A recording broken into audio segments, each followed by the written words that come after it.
Oh, I'm looking forward to playing some Minecraft. It feels like it's been ages. Wait. What's this? Is this the end? No. It's just another one of Notch's bugs. Geronimo!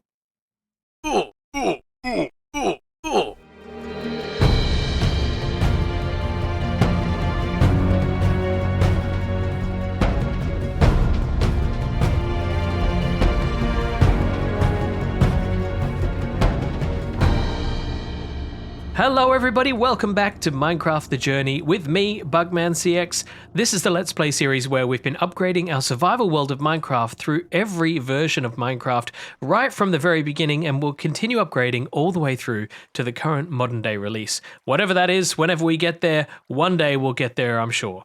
Right now we're in Minecraft Beta 1.9 Pre-Release 3, and this is part of the Adventure Update. The update that we've been exploring for a long time now because it's just so massive. And we've been here in Pre-Release 3 for quite a while. In fact, there are 3 different releases of Pre-Release 3 that got uploaded on the same day. The first is the original Pre-Release 3 version, which unfortunately didn't get archived and is lost to time. Maybe one day somebody will find it, but for now it doesn't exist. Then there's Pre-Release 3 Re-Upload 1. That's the version we're in right now, and the cool thing about this version is that every time your player respawns, you get gifted all sorts of random items. Well, not random items, but items that happen to relate to gameplay within this version. As you can see, we get the enchanting tables, the bookshelves, the end portal frames, and those mysterious end portal blocks as well. But we don't need any more of those because we already have enough of those. The next version is Pre-Release 3 Re-Upload 2, which removes this particular debug functionality, so it just prevents the players from getting these items in their hotbar every time they respawn. Today we're going to upgrade to that version, and then by the end of today's episode, hopefully we will have finished with Pre-Release 3 and we can move up to Pre-Release 4 by the next episode or something like that. But we'll see how we get on. For now, let's get that upgrade done. Beta 1.9, Pre-Release 3, Re-Upload 2. This one should remove all of this hotbar debug functionality, so let's just jump back into the void and see if we... That didn't work out quite as I expected. Let's just jump back into the void and see what happens when we respawn in this version. We should have an empty hotbar, and we do, so no longer do we have access to all of those funky blocks, but we have plenty of them, so not to worry. So what are we going to do in this version? Well, there isn't very much that was changed in this version other than the removal of that debug functionality, but there are still things in Pre-Release 3 that I want to explore. There are a few random little things that I didn't get to explore in other episodes, so let's use today's episode to explore all of those things.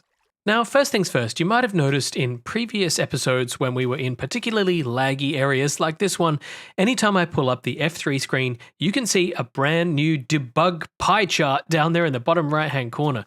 You can also see just how awful the frame rate here is by that graph on the bottom left-hand side, but never mind. We can use this to see just how hard the game's working. Right now, it's spending a lot of time doing rendering, 91% of the time, and that probably explains why it's so bad over here, why the frame rate is so poor. But if I do head over this way again and head back into a bit more of a less demanding area, just like here in the middle of this village, everything should return to normal. And our pie chart, well, it hasn't really changed. The game's still spending a lot of time doing rendering, so I'm not really sure how useful it is. Oh, we're now spending 6% of our time doing unspecified. Great. Okay, let's find something else that's a bit more interesting than a pie chart. Now, we know that from exploring in a previous episode that if we use wheat, we can attract these mobs towards us, and we can even breed them up into little baby variations. A lot of different mobs within the game will do this, including sheep, pigs, cows, chickens, and even mushrooms. They all give us a tiny little baby variant of their mob. You know, I'd never noticed this before, but in modern versions of the game, the baby animals tend to follow their parent. In this version, it looks like the parents follow the baby and sort of protect it. Have a look at these 2 cows. They won't leave that baby calf's side, and each time it does move, they follow it, and then they circle it, and they look at it, and they just can't keep their eyes off of it. I didn't expect this behavior in such an early version of Minecraft, but we're discovering new things all the time. But the whole point of this was that we discovered that it wasn't possible to breed up our dogs. Unfortunately, they don't respond and they can't enter love mode. But that doesn't mean that it's not possible to have baby wolves in this version. That's right, the model for the baby wolf was actually added into the game. The entire functionality for having baby wolves does exist in this version of the game. It's just not possible to access these because you can't breed up wolves or dogs. But we can obviously manipulate the game, as we've done so in the past many times before, to have a look at what one of these little baby wolves would have looked like. So let's go over to a new world where we can test this out. Check it out. I've been over here in this forest trying to find one of these wolves, and I'm just going to tame this one. Hopefully you'll become my little puppa. Come on. Oh, you take so many bones. All right, now we have one little wolf here, and I've just tamed it because that way the wolf won't move and it will make this whole process that much easier. Now first, I'm just going to note down our coordinates here, -233 and Z200, just so that we don't lose this little chap, because first I want to take some wheat and go off exploring to see if we can find something like a sheep and a chicken. No, I want 2 sheep or 2 mobs that I can breed up, and then we'll have a look at the mob metadata. Well, we got a couple of cows here. I'm going to breed up these 2 cows, and they should produce a little baby. And what we're going to do is find a sword, because we're going to kill all of the adults in this surrounding area. Oh, this is horrible, I know. I'm sorry. I'm really sorry. But we're going to kill these to make it a bit easier to find this particular cow in the game's region files. So let me just run around a little bit and kill a few of these cows, and we'll get right back to you. Die. No one saw anything. All right, time to check out the region files and have a look at your metadata. Aha, now, after sifting through dozens of cows in here, I believe I've found it. You can see that this cow here, ID cow, it has an age of -21,570. So I wonder if it started at a particular value and it's creeping its way back to 0 over time, and when it reaches 0, it'll grow up into an adult? I'm not entirely sure. But what I think we should do is keep track of exactly where this one is. It's in chunk 1615. I'll go back into the game and let it grow up a little bit more, and then I'll come back and see exactly what's happened to this age. Now, when a mummy cow meets a daddy bull, they kind of go on a date and see if they like each other. And if they do, they make one of you. Oh, this is a terrible bedtime story.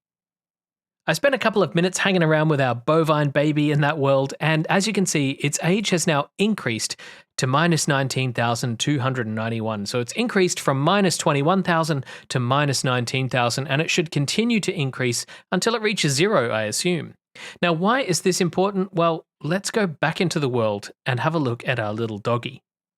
Here she is, and what we should be able to do is manipulate this dog's metadata, effectively turning it back into a baby. So I'm going to do that in NBT Explorer and see exactly what effect it has on this little puppy. Well, here's our little puppy, and you can tell that it's mine because the owner is me. And what I'm going to do is just go into the age here and change it to -20,000, which is around the same as what we saw on that cow. So I'm pretty sure that's a safe number.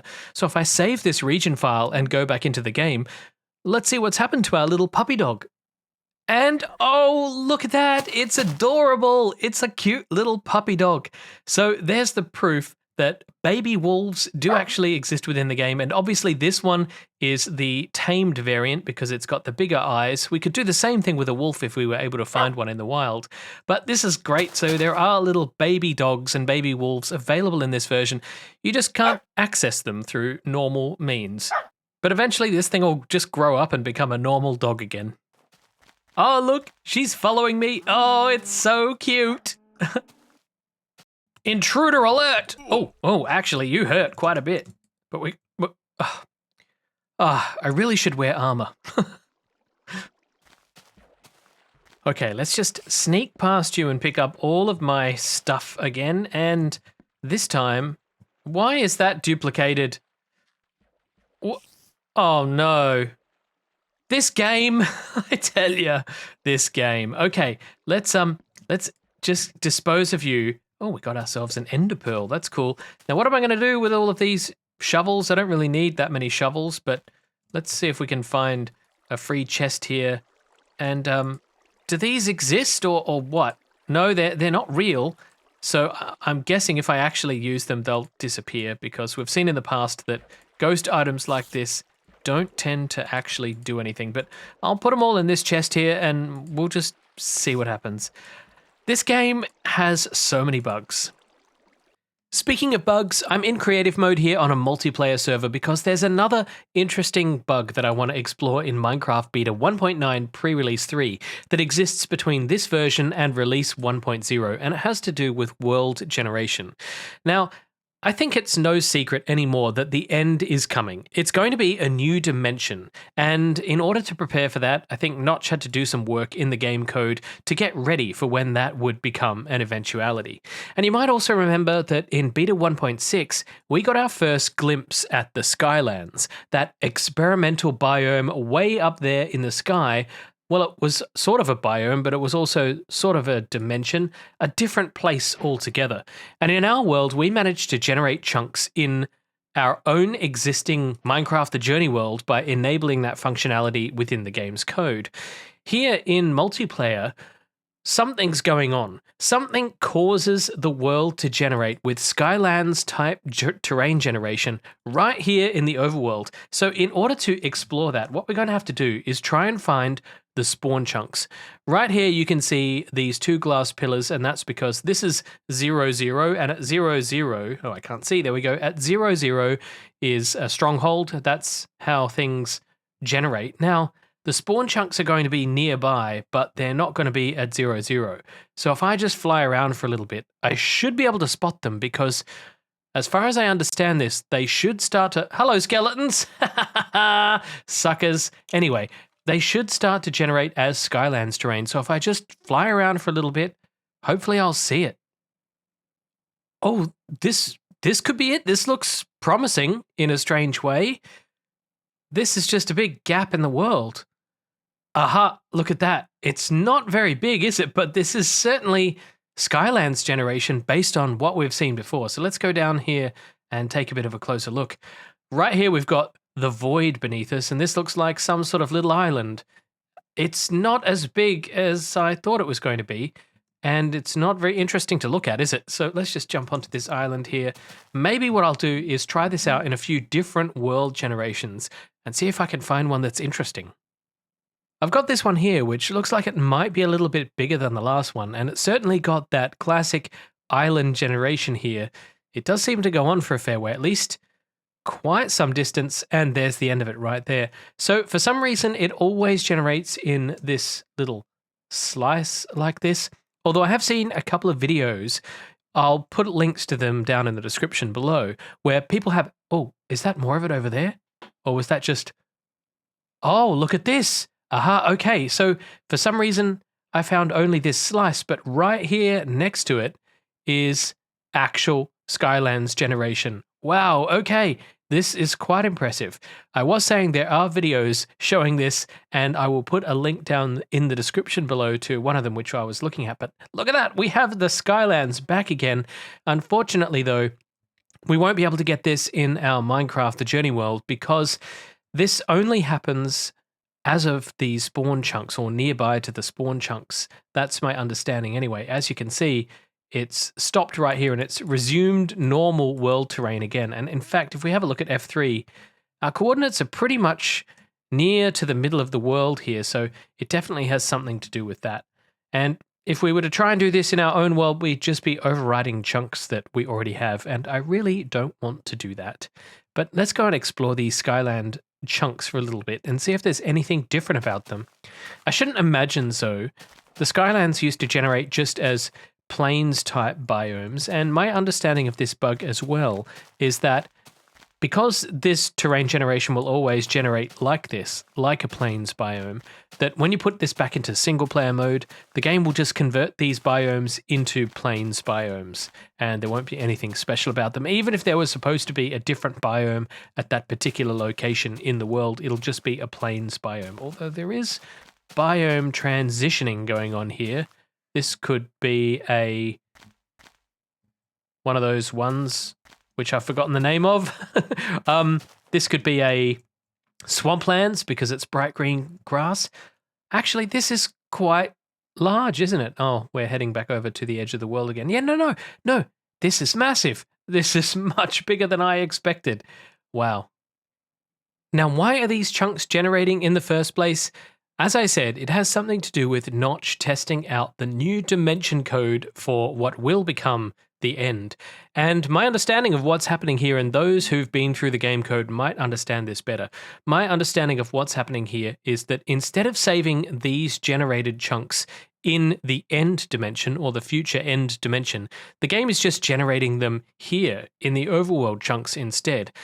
In the previous versions of the game code, this Skylands code and the overworld code was all just mixed up together in the same code blocks, and that meant that things were a bit messy, and so Notch's attempts to separate them, I guess, has had this undesired effect of these chunks not being written to the correct location. It sounds like in future versions this will be fixed, especially for when the end dimension actually becomes available, but until we get to explore that, we'll have to just wait and see. For now, that's enough of the Skylands. Unfortunately, we need to get back to our regular Minecraft world. Now Ow! You little pesky thing! I've talked a lot before about how the end dimension is coming, and I better get out of that thing's way. Oh, they're going to kill me. They're going to kill me. That was part of the perilous nature of this base. That's what I wanted. Okay, let's just move out of their way. I've said a few times now that the end dimension is coming, and there's one more thing that was added. Hey, whoa. Okay.